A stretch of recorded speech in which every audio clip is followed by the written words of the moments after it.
ఈ రోజు నేను చెన్నై నుంచి బెంగళూరు ట్రావెల్ చేస్తున్నాను. అది కూడా డబుల్ డెక్కర్ ట్రైన్ లో.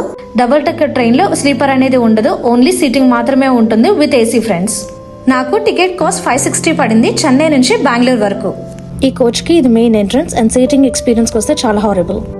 ఎవ్వరూ వాళ్ళ సీట్లు అయితే కూర్చోవట్లేదు, అటు ఇటు తిరుగుతూనే ఉన్నారు. Hello everyone, welcome to our channel Kumari Vantillu and vlogs. Friends, ఇప్పుడు నేను ఎక్కడ ఉన్నానో తెలుసా? చెన్నైలో ఉన్నాను. చెన్నై నుంచి బెంగళూరు ట్రావెల్ చేస్తున్నాను, అది కూడా డబుల్ డెక్కర్ ట్రైన్ లో. నాకు C4 కోచ్ ఎల్లకేట్ అయింది. నేను వస్తున్నది మెయిన్ ఎంట్రన్స్. ఫ్రెండ్స్, వీడియోలోకి వెళ్లే ముందు మీరు కూడా ఎప్పుడైనా డబుల్ డెక్కర్ లో ట్రావెల్ చేస్తుంటే ఖచ్చితంగా మీ ఎక్స్పీరియన్స్ ని కమెంట్ లో షేర్ చేయండి. వీడియో ఎక్కడ స్కిప్ చేయకుండా ఫుల్ గా చూడండి, సో దట్ నేను చేసిన తప్పు మీరు చేయకుండా ఖచ్చితంగా వీడియో యూస్ఫుల్ గా ఉంటుంది. ఈ రోజు నేను చెన్నై నుంచి బెంగళూరు ట్రావెల్ చేస్తున్నాను, అది కూడా డబుల్ డెక్కర్ ట్రైన్ లో. ఫ్రెండ్స్, ఇది డైలీ ట్రైన్ అన్నమాట.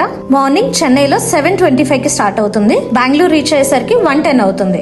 నాకు C4 కోచ్ ఎల్లకేట్ అయింది. నేను వస్తున్నది